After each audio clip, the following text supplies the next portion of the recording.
Pomodoro is something that almost every student has heard at least once in his life. In fact, my first video was about Pomodoro technique as well. But there is this one common question. It goes something like this. Bro, I am studying for 25 minutes, but then I take 2 hours rest. What to do? Well, the simple answer is, don't take rest, go study. But it's not that simple. We all know that, right? So without further ado, let's jump straight into the topic.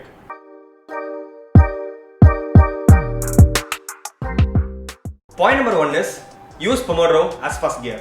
So we all know what the actual purpose of first gear is in the car. In our car, we use it just to start the car, and we don't drive on first gear.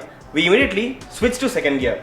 We can also start the car directly on second gear, but well, first gear makes our life just easier. In fact, a lot easier. Similarly, when you are procrastinating like a parked car, it's definitely hard to start studying on our own. So we can use this Pomodoro as the first gear. Like, tell yourself that, okay, I'm just going to sit for one Pomodoro. Like, I'm going to study only for this 25 minutes and that's it. So once you sit down, put the first gear. That is, once you sit down and start studying for the first 25 minutes, you will start feeling that you can actually do more than 25 minutes.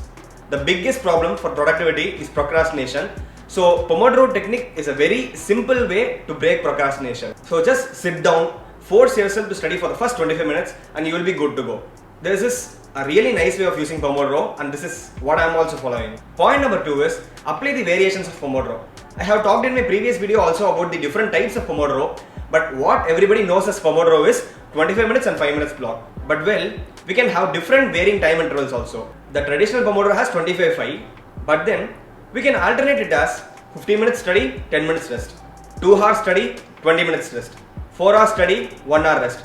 So we can use different types of Pomodoro, because I have also experienced this. Like, for example, I'll be doing 25 minutes of Pomodoro and then I'll be having the 5 minutes rest. But the 5 minutes just goes away like anything and it doesn't even feel like I have had some rest.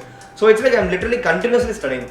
So that's not even the point of Pomodoro. You need to be taking intermittent breaks and then be studying. So by this, you can fix the another problem of what to do during your breaks. This is a very short video and these are the 2 ways by which you can increase the efficiency of your Pomodoro technique. And this is the video on Pomodoro, a real short video like this, talking about the basics of Pomodoro technique. If you are interested in something like this, then do check it out.